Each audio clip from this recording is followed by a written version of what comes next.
మావోయిస్టుల్లో అలజడి, ప్రజా సంఘాల ఆందోళన, పౌర హక్కుల నేతల అనుమానాలు. అగ్రనేత ఆర్కే ఎక్కడ? పోలీసులు చెబుతున్నట్లు తప్పించుకునుంటే 10 రోజులుగా కాంటాక్ట్లోకి ఎందుకు రాలేదు? ఎన్కౌంటర్ స్పాట్లో ఆర్కే దొరికారా?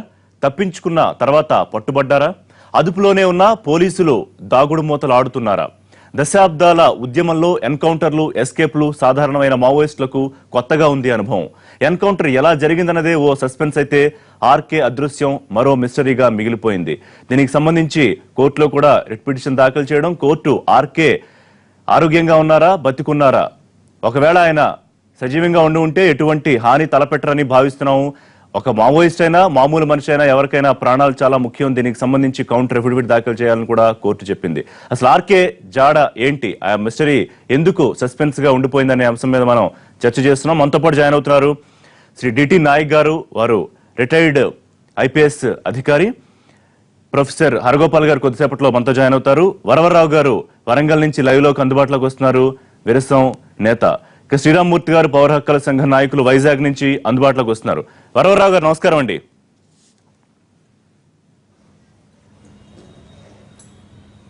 వరవరరావు గారు, ఆర్కే ఎక్కడున్నారు? ఇది పెద్ద మిస్టరీగా మారిపోయింది. ఆయన ఖచ్చితంగా బతికే ఉన్నారు, గాయాలతో ఉన్నారు, పోలీసులు అదుపులో ఉన్నారు, లేదా గాయాలతో తప్పించుకుంటే వారికి వైద్యం అందకుండా పోలీసులు వైద్యులను కూడా కట్టడి చేశారు. ఇది మీరు చెబుతోన్న నమస్కారం అండి, ఇది మీరు చెబుతోన్న వాదన. ఎందుకు స్ట్రాంగ్ గా చెప్తున్నారు పోలీసులతోనే ఆర్కే ఉండొచ్చని?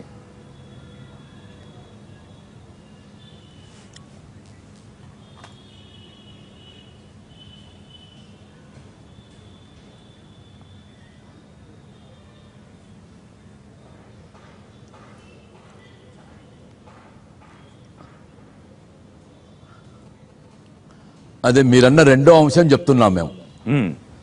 ఆర్కే గాయపడి పోలీసుల అదుపులో, అంటే ఏ భాషలోనైతే అదుపు అనే మాట వాడతామో ఆ అదుపులో కాకుండా పోలీసుల నిఘా చూపుల నుంచి తప్పించుకోలేని స్థితిలో ఆర్కే ఉన్నాడని మేము భావిస్తూ ఉన్నాం. విసినిటీ అంటారు ఇంగ్లీష్లో. అంటే ఆ గాయపడిన ఆర్కే అక్కడి నుంచి తప్పుకోవడానికి కానీ, వైద్య సహాయం తీసుకోవడానికి కానీ, ఆర్ఎంపీలను పిలిపించుకోవడానికి కానీ ఏ అవకాశం లేని పరిస్థితుల్లో గాయపడిన ఆర్కేను ఉంచిన పద్ధతిలో ఉన్నట్టుగా, అందువల్ల అంటే 10 రోజులైనా కానీ ఆయన ఏ పార్టీ కేంద్ర కమిటీ సభ్యుడో ఆ కేంద్ర కమిటీకి ఆయన గురించిన ఆచూకీ ఏమీ తెలియలేదు. అట్లాగే 2 తెలుగు రాష్ట్రాల్లోనూ మొత్తం దేశంలోనూ ఆర్కేను గుర్తుపట్టగలిగినటువంటి వాళ్ళు ప్రతి ఒక్కళ్ళు ఉంటారు. 2004 అక్టోబర్ 11న ఆయన చినా ఆరుట్లలో బయలుదేరిన దగ్గర నుంచి మళ్ళీ చినా ఆరుట్లకు అక్టోబర్ 21న చేరేదాకా ఒక 12 రోజులు ఆయన విస్తృతంగా గుత్తికొండ గిల్ల దగ్గర నుంచి మొదలుకుంటే గుంటూరు, ప్రకాశం జిల్లా మీదుగా హైదరాబాద్ మంజీరా గెస్ట్ హౌస్ కూడా వచ్చి అక్కడ ఉండి కొన్ని వేల లక్షల మంది ఆయనను ప్రత్యక్షంగా చూశారు, మీడియా ద్వారా చూశారు.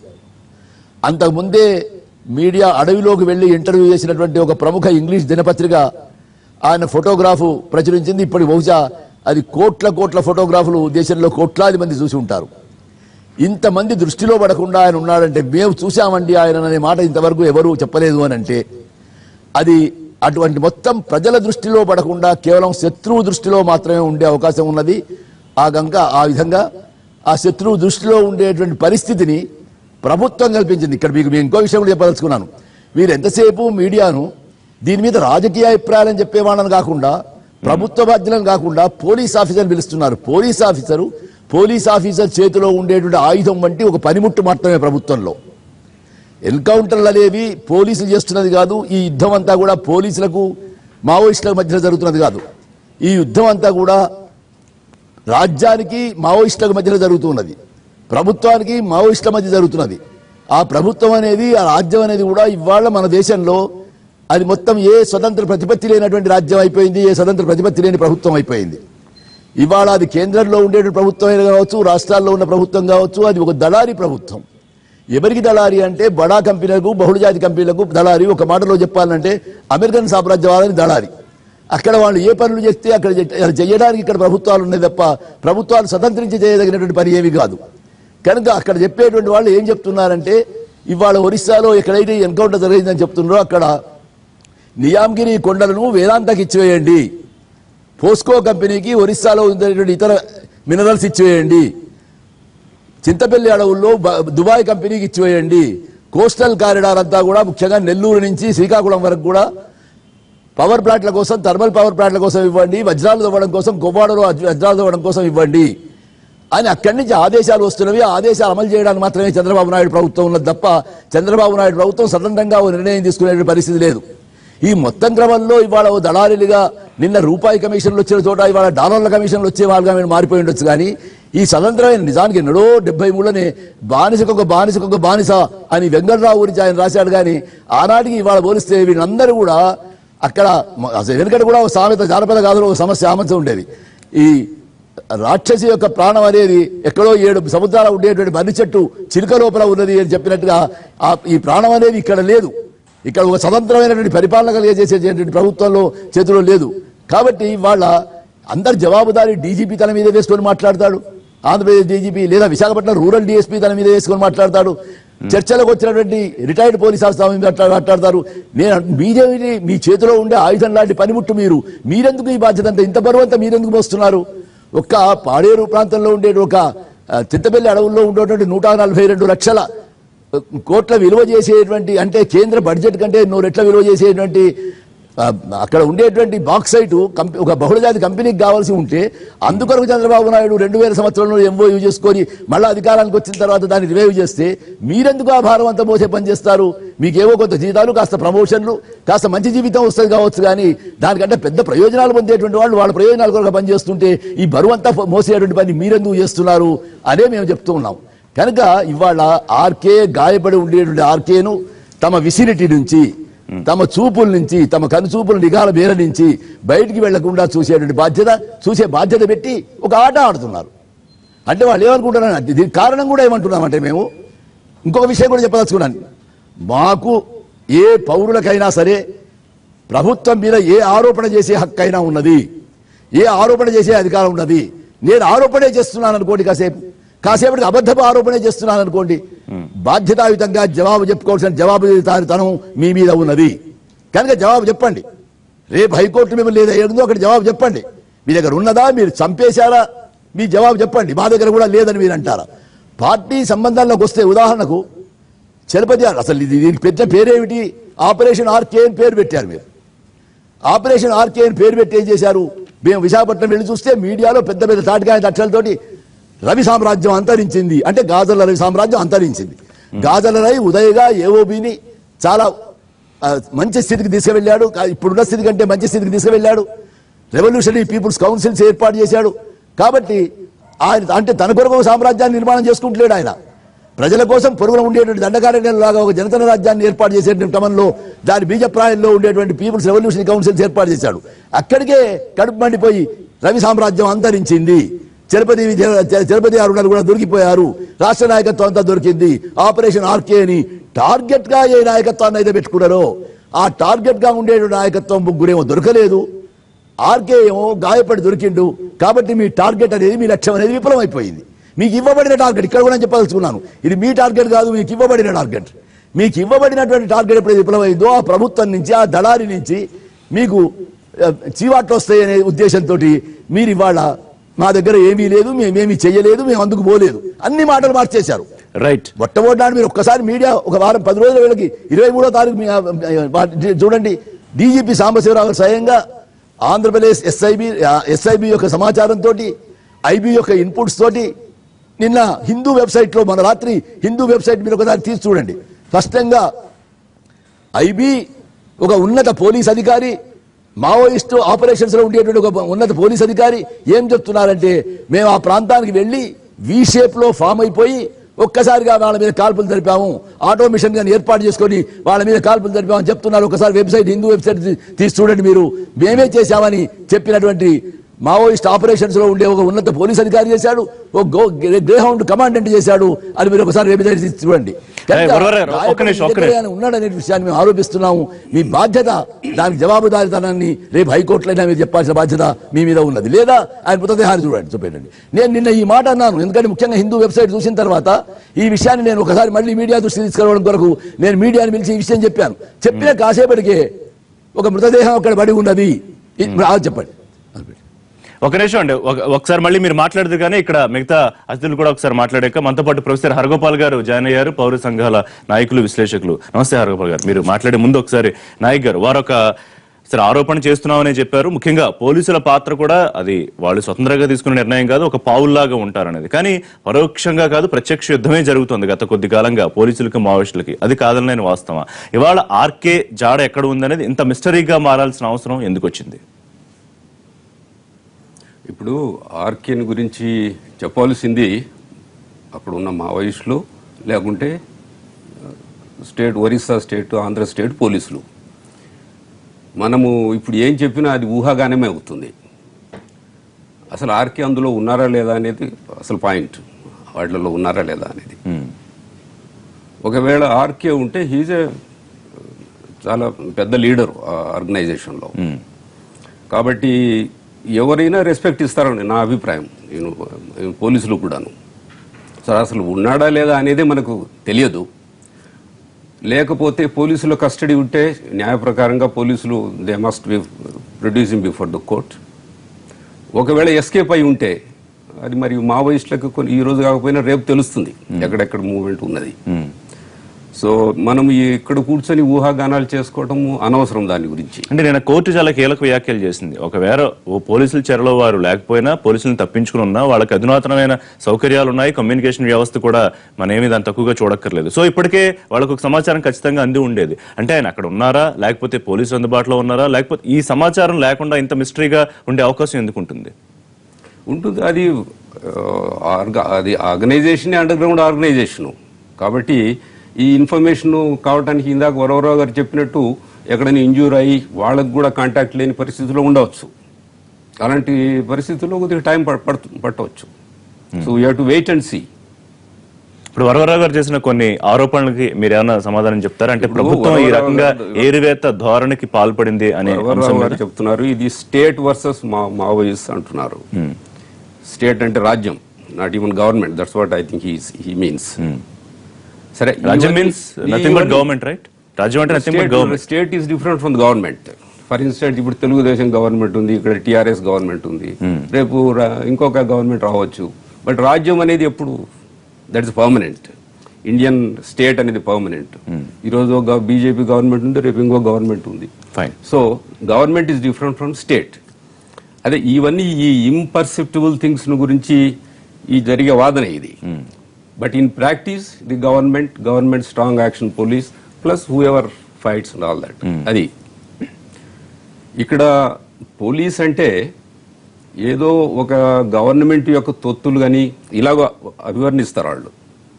అంటే గవర్నమెంట్ చేతిలో పావులు అని. నా ఐడియాలో పోలీస్ అన్నది మేము గవర్నమెంట్ ఏదో ఒక గవర్నమెంట్ చెప్తే ఇలా చేయమని కానీ, ఒక చీఫ్ మినిస్టర్ ఇలా చేయడానికి కాదు మేము ఉన్నది.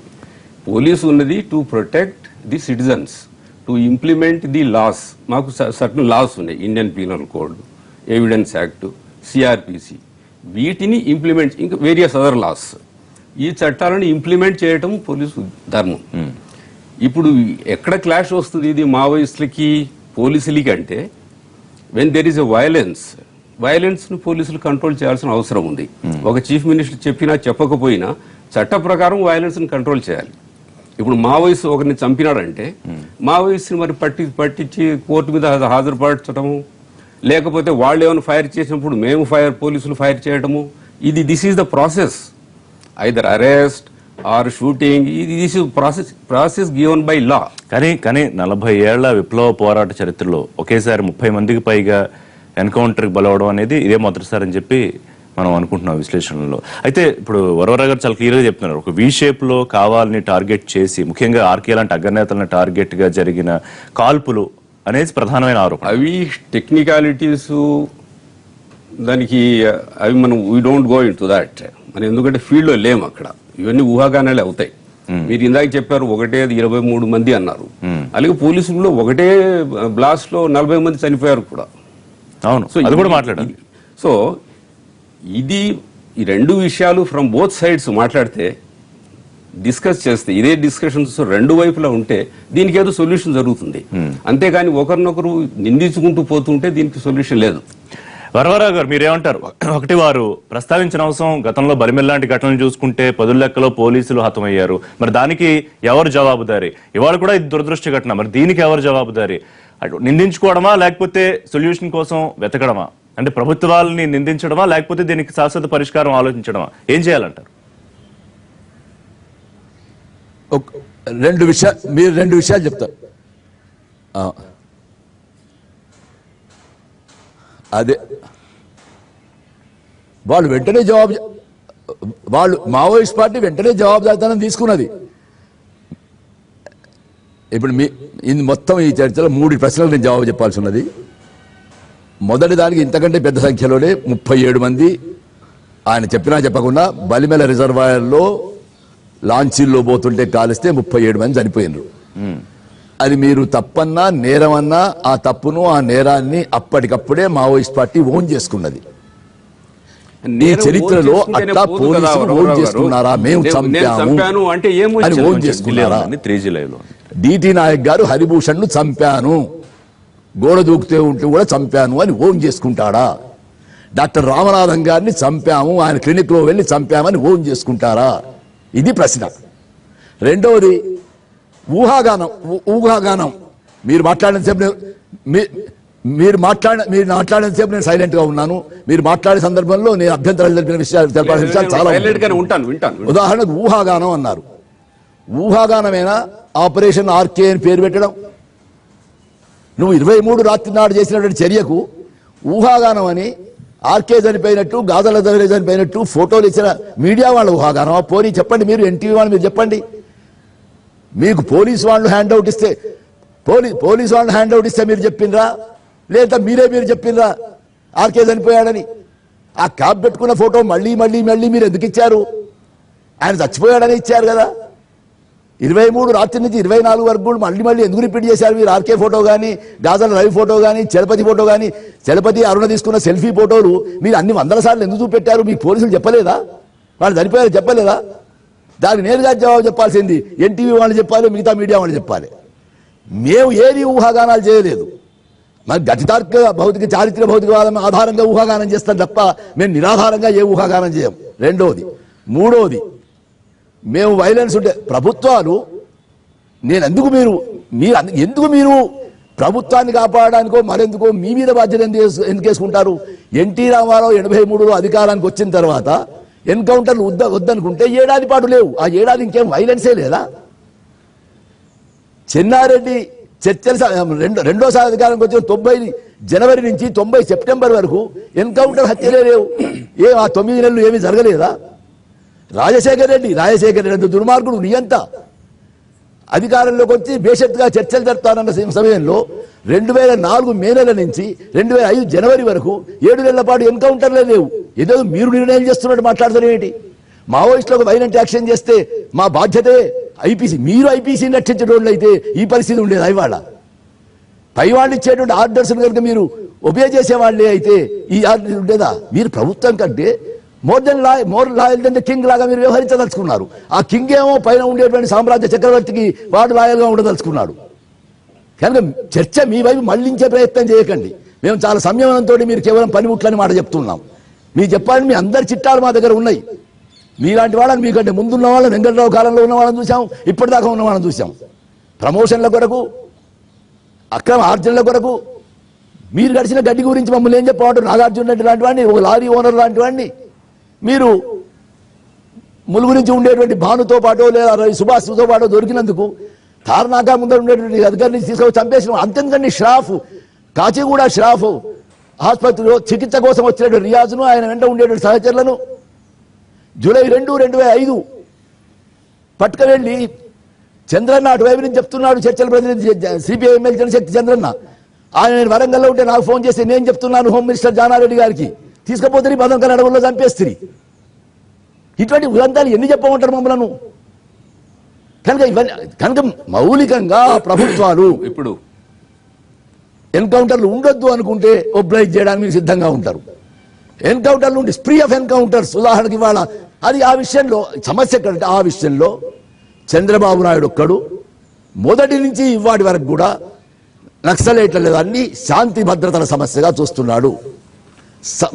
ఆయన నిజానికి కొందరు పరిష్కారం, గాంధీయిజం ఒక పరిష్కారం అయినట్టు, అంబేద్కరిజం ఒక పరిష్కారం అయినట్టు, మావోయిజాన్ని కూడా పరిష్కారంగా ప్రజలు చూస్తున్నారు.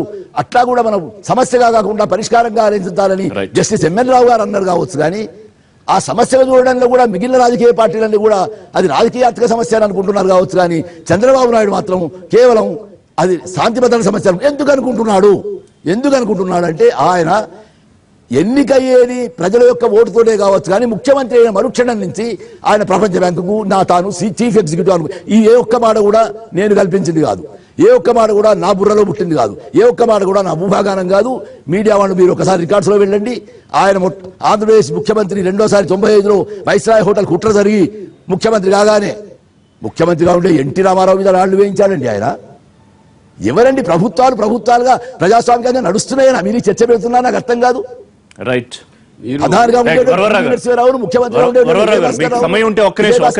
ఆ కాంగ్రెస్ పార్టీలో ఉండేటువంటి వైఎస్ఆర్ ఎంత అవమానపరిచాడో మీకు తెలియదా? మీనా అనేటువంటి పోలీస్ ఆఫీసర్ ముఖ్యమంత్రి చెన్నారెడ్డి నిజామాబాద్ జిల్లాలో ప్రవేశిస్తుంటే you can't enter into my district అని చెప్పినటువంటి అటువంటి పోలీస్ ఆఫీసర్ సంగతి మేము చూడలేదా? వైస్రాయ్ హోటల్లో ఎన్టీ రామారావు మీద రాళ్ళు వేయించిన చంద్రబాబు సంగతి తెలియదా? కనుక ఆయన స్వయంగా ఒక్క మాట చెప్పలేదు. కనుక స్వయంగా చంద్రబాబు నాయుడు తాను ప్రపంచ బ్యాంకు సీఈఓని ప్రకటించుకున్నాడు కాబట్టి చీఫ్ ఎగ్జిక్యూటివ్ ఆఫీసర్ ప్రకటించుకున్నాడు. ఆయన ఎగ్జిక్యూటివ్ చేస్తున్నది ఏమిటంటే నక్సలైట్లను చంపడం, రక్తపాతం మారించాడు. నిన్న 9.5 సంవత్సరాలు ఉన్నప్పుడు ఇవాళ మళ్ళీ అదే పని చేస్తున్నాడు. ఎక్కడ మన ఎర్రచందనపు కూలీల దగ్గర నుంచి మొదలుకుంటే ఇవాటి దాకా దగ్గర నుంచి మొదలుకుంటే పాడేరు బాక్సైట్ దాకా ఆయన కార్యక్రమం, ఆయన చరిత్ర అది. వరవరావు గారు ఒక్క నిమిషం ఒకసారి హరగోపాల్ గారు మాట్లాడక మీరు చెప్పండి. వరవరావు గారు, మీరు ఒక ఇంటెలెక్చువల్, కొద్దిగా లేట్ గా రీచ్ అవుతుంది. వ్యక్తిత్వంలో వ్యక్తి నేమ్స్ అనవసరం. మీరు మీ చిట్టా ఉంది, వాళ్ళు ఉన్నారు, వీళ్ళు ఉన్నారు అనుకుంటే సరే, ఎవరి చిట్టాలు ఎవరి దగ్గర అందరి దగ్గర ఉన్నాయి. మనం మాట్లాడేది ఒక వ్యవస్థను గురించి చెప్తున్నాను. పోలీసులకి ఎన్కౌంటర్లు చేయటం ఇట్లాంటివి అనేది అది ఒక తమాషా విషయం కాదు. అది మీకు తెలుసు. ఒక ఎన్కౌంటర్ జరిగిందంటే ఒక departmental enquiry, magisterial enquiry face చేయాలి, జ్యుడిషియల్ ఎంక్వైరీ ఫేస్ చేస్తారు. There is enquiry by press, media, there is enquiry by public.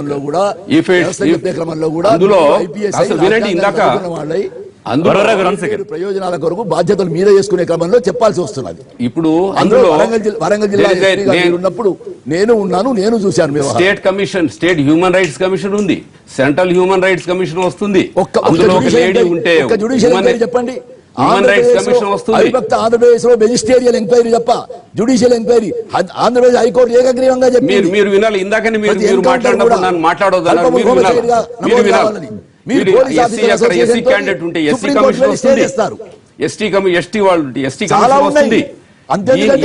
ఇవన్నీ అయిన తర్వాత మీరు ఎలాగ ఉన్నారు కాబట్టి ఎన్కౌంటర్ అంటే పోలీసులకి 5వ షెడ్యూల్ ఉంది, 6వ షెడ్యూల్ ఉన్నది, 170 మొదలుకొని పేసా దాకా ఉన్నది.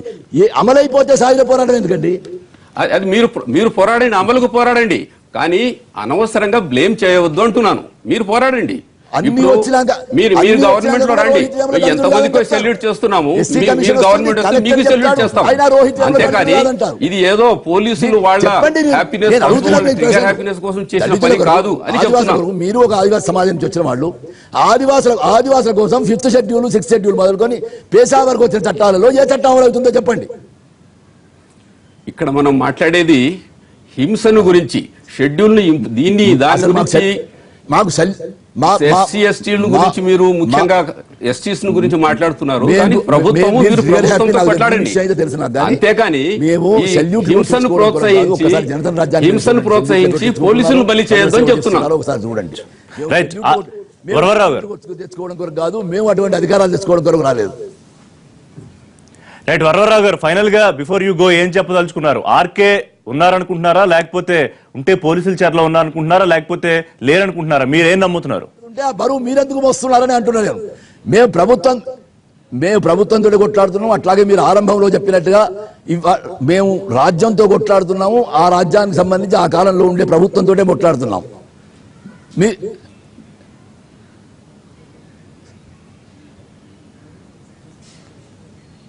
పోలీసుల నిఘాలో ఉండడం నమ్ముతున్నానండి నేను.